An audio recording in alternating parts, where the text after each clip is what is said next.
that they've done. So it was I think it was, well, 2 days. Oh, wow. Yeah, but it was really good. She got to meet back up with a lot of people that she said she hadn't seen before the pandemic. Like, it was one of the, I guess, first times in person with everybody that she used to see. So it's good. Very cool. So when she goes to these, is she speaking or is she just networking? She did not speak at this one. It's networking. And what I would like, I haven't gotten that chance yet to meet with her and find out all the good bits and pieces. Got it. Nice. Oh, it looks like Pam is coming on. Oh, yay. Yay. So we've got Steven. Hi, Nick. How are you? Good. How are you? I'm good. Well, first, how was your weekend? Oh, yeah, the weekend. It was good. All right. It was And good. how was the quarter for you? How'd it turn out? See, we were just talking about that. I'm gonna let Pam take the reins. Hey, Okay. Pam. Hi there. For some reason, Hi. I can hear you guys, but not all that well. It's just one of those mornings for me. I don't know. And it's one of those mornings for me as well. Oh my, just everything just does not seem to. All right, well, I've already put everything up at maximum. So anyways, hello, sorry, I'm a minute or so, a few minutes late. You're fine. So today's, I mean, it's really about the kickoff. So it's really about what you all want to get out of the oncoming or the incoming month. We were just sort of revisiting where we were and where everybody finished up at quarter end. And I know Steve is going to be joining us in person if he can, but I figured we'd take advantage while you guys are here to start planning out what the goal is for this coming month and quarter. And then Angela was saying that you were just at a networking event in Escondido. Yeah, I was down in San Diego. Yeah. How did it go? It was great. It was really, really great. Got some people who hadn't seen in person in a long time. So it was, it was great. And now it's the follow-up. In fact, a couple of people that are really the decision makers or people that in some large organizations that have some potential, and also other ones. So I think one of our biggest problems, I think, as Angela will attest to, is we've got a ton of leads and follow-up to do. And we're trying to kind of break through on a couple of these to the dotted line, but really trying to do a lot with limited resources and people right now, because we've got quite a fair amount of stuff to do, and we've got a lot of people that want to seemingly do one of things here in the next month or so before the end of the year. So that was one of the things that I wanted to talk about, actually, was how do we set the goals? What do we do for retiring revenue? What do we do for achieving the goals? And then what do we do to change some of the systems and the processes that you're doing and you're utilizing right now? Because it seems as though, and you can tell me I'm wrong if I am, but it seems as though there's a lot of almost, but some people just aren't quite getting to that next step fast enough. Right. Is that? Well, it's a mix. We have some really large opportunities with some large organizations. And so that we know that takes time, but we're just trying to kind of narrow in what they can sign off easily before the end of the year. Sure. So that's trying to just narrow that down, because most of those are, for me, speaking opportunities and training opportunities, which are really great and get great exposure for me and also paid. So, but the other ones, the ones that seem to be kind of stuck, are the smaller ones. And again, not that the dollar amount is kind of, well, that's here nor there right now, but the ones on the small mid-sized companies, those are the ones that keep saying, yes, we really, really want to do business with you. But it keeps getting stalled again. It keeps going. And I think, Angela, I know we talked about, there was actually that same person was at this event as a vendor as well. That and I was supposed to meet her significant other, who supposedly is the decision maker. But again, it doesn't seem like that one's going. And it, ironically, I think, and that doesn't happen to me very often, where it's like, oh, well, my significant other is going to make the decision. But I've got at least two of those right now, and I just don't think they're going to go anywhere unless I come up with some really amazing way to bring them in, because they both know, like me, trust me. We've had, but it's a matter of, like you said, almost. Yep. And I think you had said to either Angela or somebody else here that after the second time, you don't even send another proposal, or at second or third time. But like, how long do you chase? I mean, I'm not someone that likes to do it in the first place. So at what point do you, so that's kind of what, so it's processes, and then trying to figure out who are really the true of all these, large number of people that we have, who are realistic in the next month for us to close up. Right. So that's kind of what I wanted to go over, though, because it's not just about, how many proposals you send over. It's why are you having to send out more than one? Why are you having, did we get the right questions asked? Did we get the right, delineations and distinctions from them? Do we understand that he was the one that had to make that decision in the first place? Right. Which I don't. Yeah. Well, so I don't know how much to spend time on me, but I don't know. I apologize because I haven't been in as many of these. So, I mean, I can go on about this and to get your opinion, but I don't want to take all of everybody's time. But if it's okay, I'll. Because I'd like to go over it, because I think it has everything to do with what you're going to forecast for the remainder of the quarter. So I think it's good for everybody to hear, and it is being recorded. So that's great. Okay, so the second one, I'll talk about the second one, who also it's her company. Her husband is like the IT director. Two of them, or her husband and son, are all in the company. And we basically at this point, she just signed like 3 major, huge things. So she's just scrambling herself, because she's already a good sized company, and she just signed 3 major clients who she named to me. So she's like, either I get it done this month, or it's not going to happen till January, February. But when I met with them previously, I think they didn't show up to one meeting. And the second one, Andrew, I'm trying to recall, one of them they didn't show up and they rescheduled, and then they came back again, and just the son came on. She did not come on. And then she's like, yeah. And she was like, there was a small part of it, which was a very small piece of it, that she's like, oh, I definitely want to do that. Let's get this done. It was less than $1,000. And she's like, oh, but again, didn't happen. And then she said, oh, but we want to do the full assessment. We want to do everything, because I know I really need this. I've heard that I really, really need this. I really need this. But, so again, we were supposed to have another meeting to kind of go more in the scope of it, because we didn't get enough detail to be able to quote them. So that got pushed off one more time. And then when I saw her in person, was that 2 weeks ago?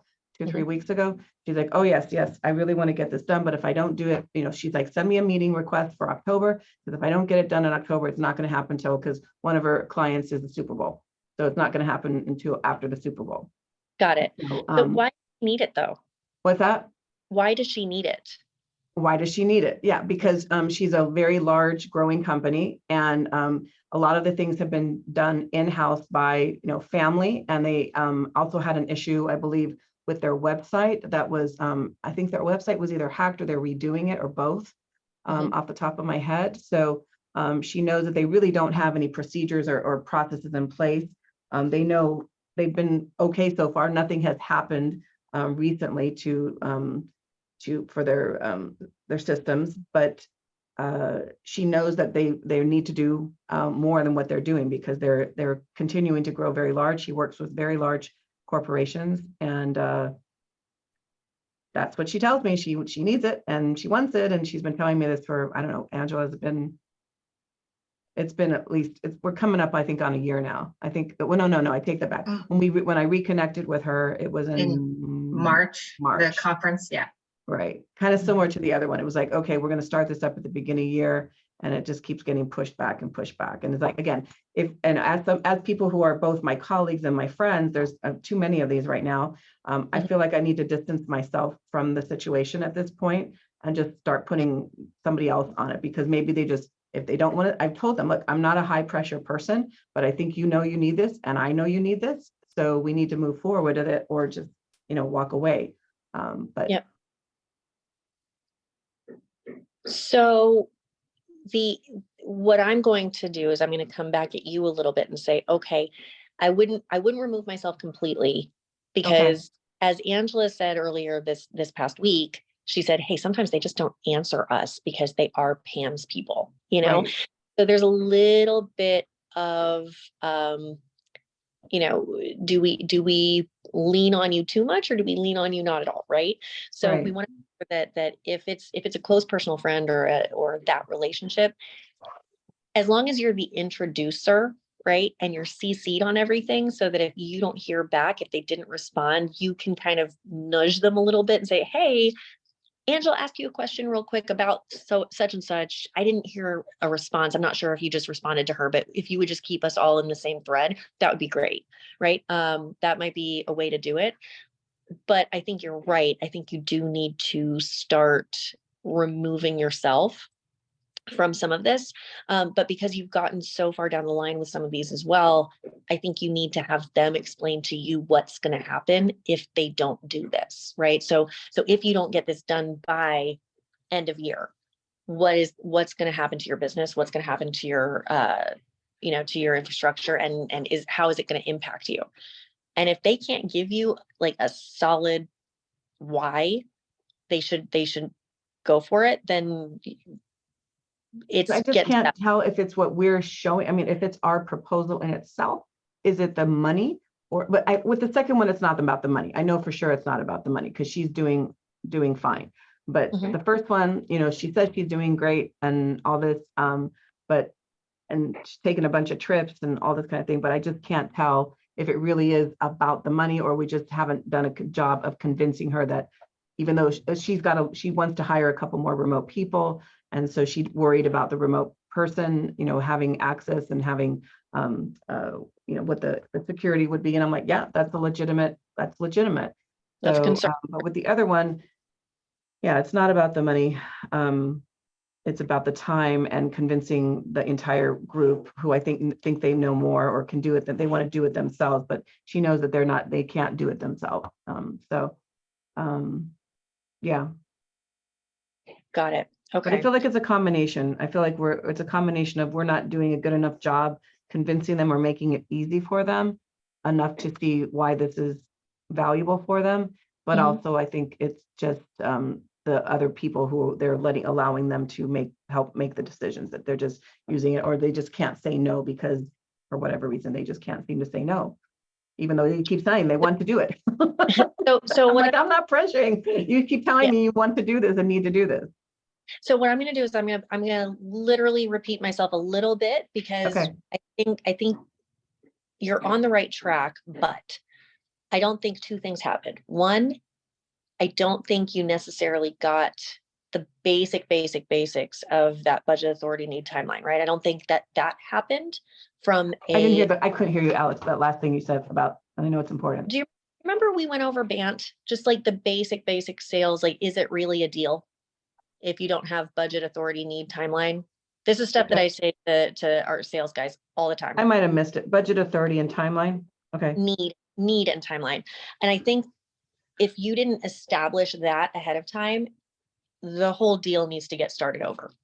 Okay. Let me ask you a question on the budget, because I've had this, and I'm sure other people, like, I don't have a budget. So when they say I don't have a budget, and I've had this with other, what do you say when they say they don't have a budget? So that's when you start sort of building the value and seeing what it's worth to them, right? So you start understanding what they're valuing the need on and what it's worth to them, right? So if you're having that conversation and they're like, oh, well, I don't have a budget, and it's like, well, okay, what's it going to cost you if you don't do this, right? So then you're also establishing the need at the same time. And if they don't have the budget, or they don't know what the budget should be, it's an easy way to have that conversation and say, okay, well, talk to me about what happens if this doesn't happen. If we don't get this done for you, or if you don't get this done somewhere, how is this going to impact your business? Then you can sort of reverse engineer almost an ROI calculator with them and say, okay, if it's going to cost you this amount, if you don't get it done, would it be reasonable to say that 10% of this is worth the investment? They'd probably say yes, right? So again, I'm sure other people have experienced this too. They don't know what they don't know. Like, okay, if your business were to shut down tomorrow, how much is it going to cost you? So how is it putting those words into their mouth is like, if we don't get this done, well, nothing's going to happen because nothing actually is impending. I don't have something something that's impending right now. So it's kind of like, I'm just going to keep going along until something terrible happens. But how But then that's, and forgive me, but then that's a fault on the team for not showing the value at that point. So Okay. so there's a portion of this where the onus has to be on you as the salesperson or as the business, where you have to be the one to build that value in. And it's funny, when I'm telling you that there really is where you have to show what it's going to cost them. A simple statement could be literally, how much do you pay somebody, right? Okay, what's their hourly rate? You can figure this out with them and say, if you're out of business for 2 days, 3 days, if you're down, if you get hit and you have XYZ employees, 13 employees, and this is their hourly rate. If they're down for 8 hours, this is going to cost you Y, right? In dollars and cents. Make it hit them to the point where they can see it and they can actually say, oh, shoot, yeah, if I don't get this done, it's going to cost me $10,000 in 1 day. Once you start putting that together, like I just had a conversation with somebody last week, had the same conversation, but it was about how much time they're spending on billing, because I want their account management team to focus more on QBRs and moving business forward. And they're getting stuck at end of month doing a bunch of accounts receivable, accounts billing. Angela's laughing and smiling right now, so I think I'm hitting a nerve already. But one of the things that we were talking about was, okay, if you have 12 hours of this senior engineer's time being spent just following up on tickets to see how many hours were spent, we figured out that he was worth something like $42 an hour, right? Plus a lower level employee who still needs to have some free time, but is still getting bogged down, and she's spending 16 hours. Between the two of those, that's 12 hours at a higher rate and 16 hours at sort of that mid-range. And that's happening every single month. We ended up doing all of the math. And on a conservative side, it's costing the company $8,762 or something like that, just in end of month billing. And I'm like, so you almost need a client to pay for your billing? And he was like, oh, and it was a very. Let me ask you this, Alex. Do you think, because we keep our proposals pretty simple. I don't know if you have any sample or templates or anything that you're sharing on that, but we keep them fairly simple. And I'm wondering if maybe we should expand on them and make them with more detail of this, like if this would happen, it's an hourly rate of this, or doing more in depth, because we really just kind of keep it simple with. No, I don't think that's part of the proposal. I think that's part of the sale. So I think once you already get to the proposal, they should know what the value is. You shouldn't be putting a proposal in front of anybody until they're completely bought in. Okay. Does that make sense? Yeah, it does. I mean, and like I said, I thought we were, I thought we were 75% there, but we've been at that 75% for way too long. And we have a third client that I was just going to mention, but I didn't want to take everyone. You're fine. No, this is good stuff, because it's things that all of you are dealing with. So please, you're fine. Well, the third one is more of a difficult one, and I know Angela's going to know who this is. Well, I'm not quite done with the previous one, and then sorry. Okay.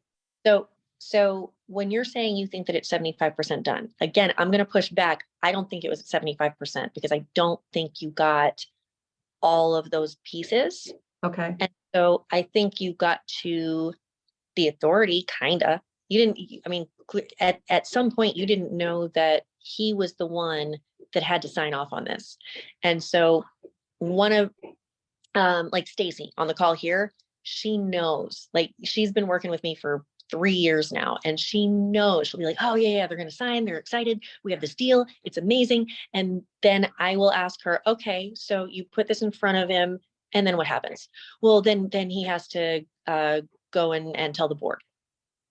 Okay, so he's not the one that makes the decision. And then Stacey will be like, oh crap, right? And then I'll be then I'll ask, okay, Do but I then sound like that? Huh? Do I sound like that? No, you don't sound like that when you say "oh crap," but you get all excited and you're like, you get these happy ears, like, oh man, he's gonna sign. And I've known this every single time I have the conversation with you. You're like, yeah, it's a sure fit. All right, it's gonna have he may sign in 2 months, right? Because like you get him excited, and then you don't have a full understanding. Actually, I'm giving Stacy a bunch of grief because she's much better about it than she used to be, because she wouldn't get happy ears. She always wants to help people, and so she gets excited to help the people. And so she's like, oh, well, he needs it. That's great that he needs it, but is he the one that's signing? Oh, okay. All right. We have to bring this other person in. Right. Oh, okay. Well, what's the process? Right. So, another one that we just were dealing with, Duggan, I think I'm going to put you on blast today as well. He has a deal that's live right now. And hi, Duggan. And we had to submit a long proposal with a lot of terms and some different addendums, right? Some legalese. And when he submitted it, we knew that one of the founders is much more our champion, right? He's our champion. He's the one that's bought in. The other one is much more litigious. He's going to read all the pieces. He's going to get all the details. And after that, once that person's bought in, then we have to take it to the rest of the team. So Duggan did a great job of understanding the steps, but some of the details didn't translate. And it was on me too, because I didn't check it either. So we had, it was all on the budget, right? So we had to be a little bit crafty with how we were working with them and how we were putting an addendum and what the all in was going to be with them. But we had to understand the very, very basics to even get to that point. And we also know that, okay, now we've gotten to the litigious guy. He's not going to sign off on it. We know he's not going to sign off on it. Now we need to have another conversation clarifying. Then we can put this up against the team and their board. Then once they review it, then our champion can then talk to his investors, make sure they're on board. So this is now going to be a 5 conversation process just to sign off on one client and one contract. But at least we understand what the process is, so we can speak more, I guess, organically. So when we're having the conversation and we're saying, okay, this is going to help you in the presentation. Do you need us to be there to help you as well? That's a very different conversation than, hey, can you sign? Can you sign? Can you sign? Do you understand the difference on that? Yeah. It's not to belabor a topic, but I think it's really important that you have to prove the value. You have to understand who actually is the signing authority on it and understand the timeline. By the timeline, it really is, okay, what happens if you don't get this? And if it really is like, hey, we're willing to take that risk, we just don't have the budget right now. Okay, that's fine. Move on. I'll talk to you in 2 quarters and we'll revisit next time. But at least that way you're not spinning your wheels. Because right now I feel like you're spinning your wheels. Yeah. And so do we. Yeah. Well, we are, but are there any words or anything in particular that you would be like, I'm trying not to burn a bridge or the friendship without saying, you know what, I think it's time for you to just, take your time and I'll see you in a few months. I don't know how to say that in a more diplomatic way. Oh, you want to say kick rocks in a nice way so you guys can still go get a drink later? Is that kind of what I'm hearing? Yeah. Or, okay. If she really is like, okay, it's going to happen next year. Fine. Great. I'm going to leave you alone. Because actually I did that with the one I'm talking about, the second one, the one who says she doesn't have any trouble with money. I'm like, I sent her an email and said, you know what, I'm just going to leave it in your hands now, because again, I think she had missed a meeting. I'm like, this is not, she's not really serious about it, even though she says she is. So I let it be that. But then we ran into each other again. And she's like, oh, yes, we really want to do this. And I'm like, okay, here we go again. And she said, actually, the first time, back in March, she was testing me. And I know her, but I don't, she's not like, I can't consider her like a good friend, but I've known her for a few years. We've helped each other out with different little things. But she said, oh, yes, I wanted to see if you were going to follow up with me. And when I told you to follow up with me in 2 weeks. And when I did, she was like, oh, I was really glad to see that. So I thought that was interesting. Like, again, she's still testing me that I am who who she thinks I am. it's again, we've known each other casually, businessly casually, but I refer her to this program that ended up being really good for her business. And so I know she just kind of probably feels, and well, maybe she does, maybe she doesn't, that she wants to, again, help me out in some way, but she's a much larger business. So, okay. Yeah. So any way that you could think of so a nice way to say to Thea? So listen, I'm I think I'm probably a little bit more callous than most, but I find that people respect it if they, you can always be nice about it, but listen, just be honest. Like, hey, I really think that you are seriously considering this. That's great. I love that you're considering it, but I really haven't seen any buying signals from you. And frankly, I keep on getting pushed back. So either one of two things didn't happen. I either didn't build enough value behind this, or it's just not that important to you. And that's totally fine. So let's just, go back to being colleagues, and we'll revisit this later when it's more of a pressing concern to you. In the meantime, I like that. So I didn't. Yeah, I'm trying to write that down. I know it's recorded, but you'll get the didn't build recording. enough value for it. It's not that important to you right now. So okay. Yeah, I mean, be honest, because at the time when if you're just trying to push for a sale, it's just wasting your time, and you can be off going to get 2 other sales, right? Yeah, so it was okay. I really don't want to waste any more of your time or mine. I mean, I'm a straight shooter too, but I'm trying to, again, cushion it because again, I know it's not like I'm never going to see this person again. And again, they have other ways that they can, she's also both of these ladies are very big connectors. They're big about, connecting and referring and stuff. So it's just, I would, fine, refer me 100 customers, but if you're not ready to take the plunge yourself, go right ahead. Right. I don't love the fact that she said she was testing you though. No, that kind of threw me off. That surprised me, and the fact that she actually said it to me as well. Yeah, kind of. That's just. But then on top of that, then they don't show up. They didn't show up for one of the meetings, and that to me that was like again a disrespect of our time too. And that's happened. I got to say more than I'd like to say in a couple of situations. So usually at that time, if they do it a second time, I'm like, okay, you know what, that's because there was another guy who also was this was a while back, and again said, oh yes, I really need to do this. Let me get my team going on this. And he and his team didn't show up, and he did it to us a couple of times. And I was like, you know what, obviously it's not that important to you right now. Right. Not that important for sure. But if it's okay, I have another one that's actually kind of I was reminded, I kind of had forgotten about this, and it's kind of a big deal for tomorrow. And it's a very large entity. It's not an individual. It's a large entity. And we have a ready to go slide deck, and for the most part, we're ready to go, but it's very broad. And so, it's basically like, tell us everything, what you do. And they have like 2 or 3 things that they're really interested in us doing, but they're also trying to see what I have done before for this other, it's in the utility space. So just curious, when someone's really broad like that, is there any particular things that you can suggest? Because again, they're just trying to get a sense. They've said they really want to do business with me, and I believe them because they just seem like true, genuine people. They're just trying to find the right spot for me. Okay. To start me, to start us into the organization. And I do have, I guess, what do you call it? Prior past experience in the same category, so that they really like that, and it's people that they know that have referred me to them, so that I've already got experience, but they're just trying to again see what I can do for them. And this isn't with speaking; it's with consulting, it's with assessments. Those are probably the 3 key areas.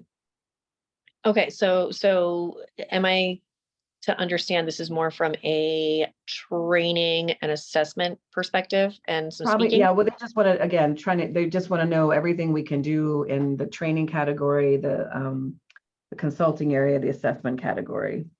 Okay, so I think you may go down a slippery slope where you become too generalized and they don't know how to plug you in.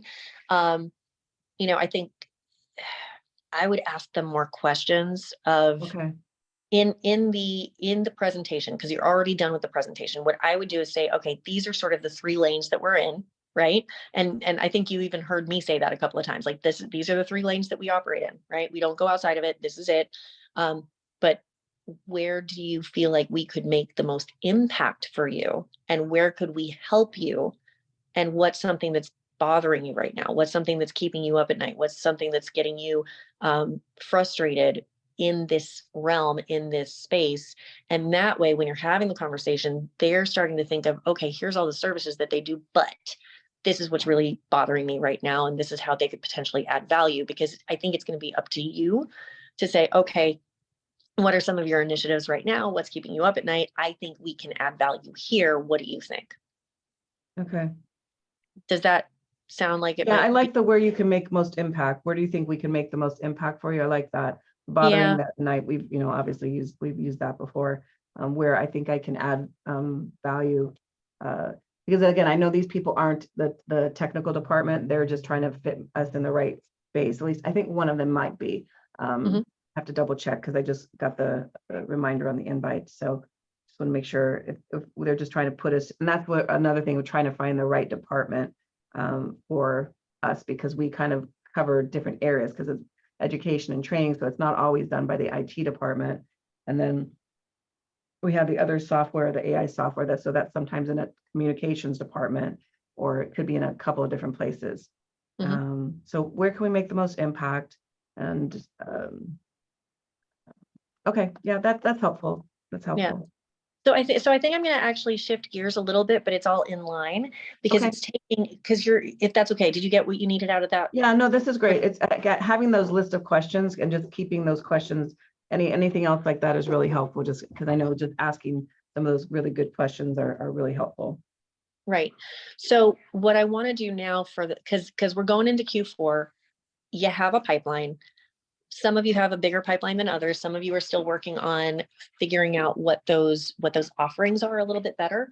And some are figuring out maybe how to streamline the services and how to add value with affiliations and leverage and relationships. So, we've been kind of working on that through Q3, but now that we're going into Q4 and we want to take advantage of end of year spend, setting goals, making sure that we're going after the targets. What I really want us to do this week is to set the targets on those forecast sheets that we provided. So anybody that is unclear of their target for the rest of the year, I know that we said that we were going to do a full year, but right now I think where everybody is on this call specifically, we need to get through this year and then we can make the actual target for the next fiscal year while we're actually setting real targets. But here's the deal. We can set a goal. I don't want that goal to move. So let's not go super lofty. Let's go realistic. And yeah, it can be aggressive, but when we look at how we did, if we didn't achieve it, I don't want to move the goal. I want to move the activity and change the activity. So is everybody on the call good with that? I'm good. Yeah, Okay. I have a quick question before you move on, Alex. Mhm. You were talking to Pam about letting the client like saying we're not, we see that it's not important to you at this point. Do you feel that there's any difference between letting them off the hook in email or getting them on the phone to kind of let them off the hook That's a or great do you think it question. doesn't matter? No, if you can get them on the phone, it's always better in person. Always better in person. Okay. Yeah. But if they're not answering and they're ghosting you, yeah, 100% send a breakup email and be done. I've been texting too. Sometimes just texting them. Even like what's happened, they won't respond to Angela or Sarah, and then I'll text, and they'll be like, "Oh, hey, oh, hello, there you are." Yeah. Which I don't think it's right, but I can't. It's yeah. There's always a little bit of that when the CEO brings it in or the president of the company brings it in. There's always that familiarity, and it's hard to drop it. You just have to be very clear about setting those boundaries. Hey, if it's work related, let's keep it to the emails and the conversations with everybody. If it's personal, hit me up. Let's go get a drink. Like you gotta keep it clean. So anyways, I am going to go ahead and I'm going to go over setting the goals and making sure that we are reverse engineering what we need to do for the rest of the quarter.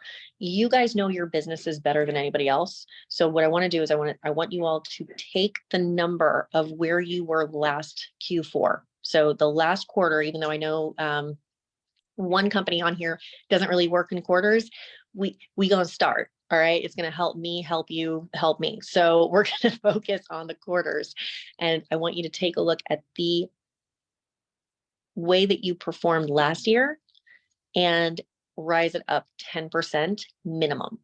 So if you all are doing like 10% growth, I know Steven does, he's at like a 15 right now, year over year, and he does run off of quarters. Not quite as much pressure, but he still runs off of them. So it's good to have this as sort of that barometer. So I want you to take a look at it. I want you to check the goals. I want you to put them on the forecast. And that's going to be what we use every week going forward. Are you all, is that confusing to anybody? Does anybody need any help with that?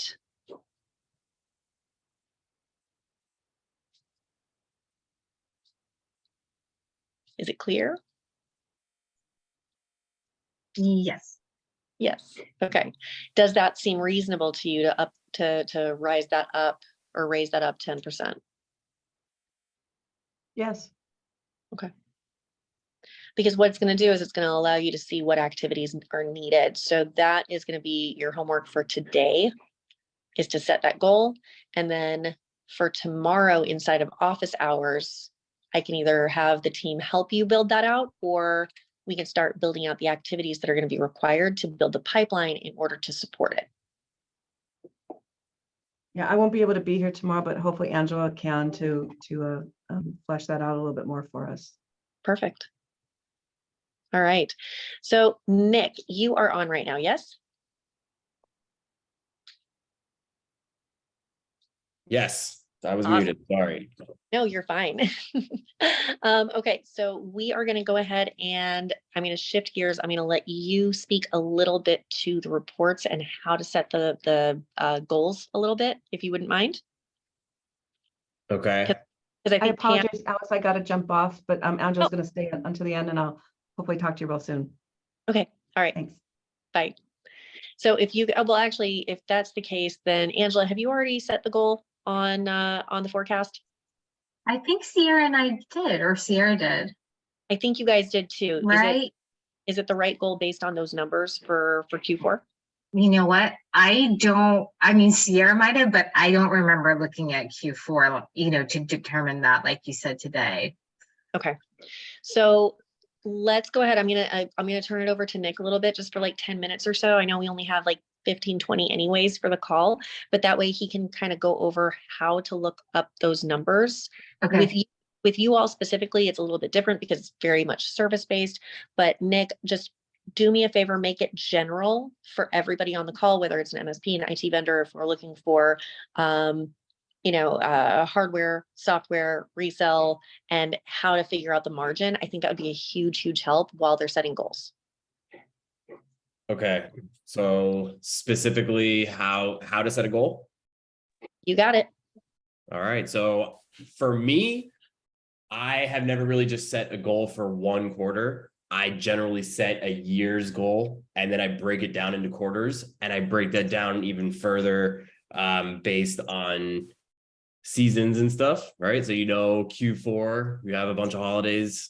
You have essentially 2 months up until November, and then you have some time in December, but there's a lot of time off in between all that. So it's kind of hard to get the people you need. It can also be good though, because people are going to start, trying to use up their budget, what they have left. So if they have budget left to get what you have, it could be a good time to close them.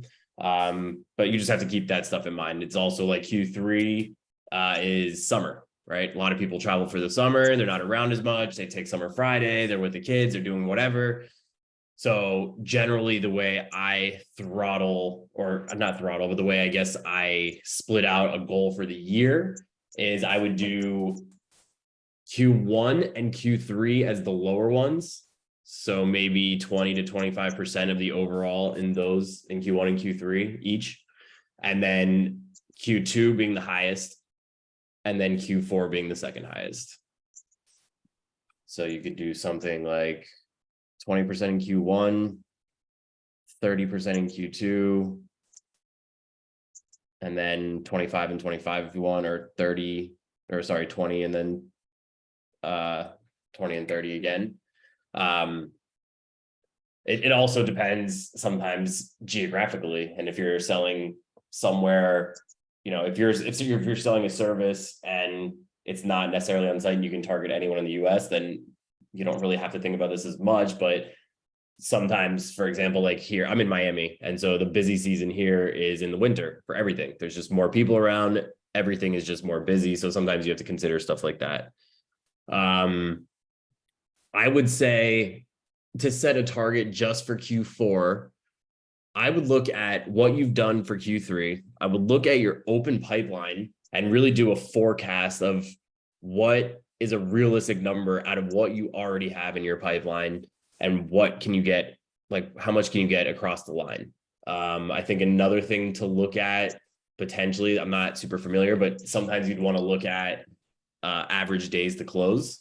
So from beginning to end, like the day you meet a person to the day they sign the deal, how long does that take on average for your business? And Well, because Nick, we also just said that we wanted to do 10% rise off of Q4 of last year. okay, so there you go. Start with that. I would also look into, like I said, how much or how quick deals close, how long days to close are. So that way you can anticipate if you can bring any net new leads in Q4 and also close them in Q4.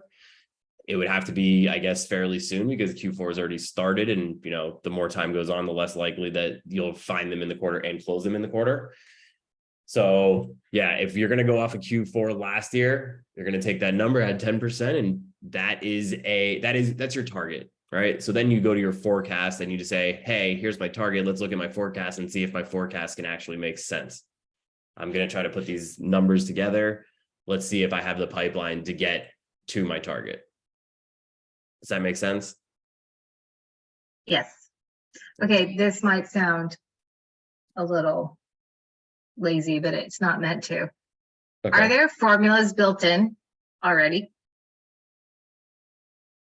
So like if I were just to, you know, plug it in or highlight, does any of the forecasting happen for me? Like you said, this 20, 30, 25%, 25%, like, is that in formulas somewhere nice? It's not, I mean, Okay.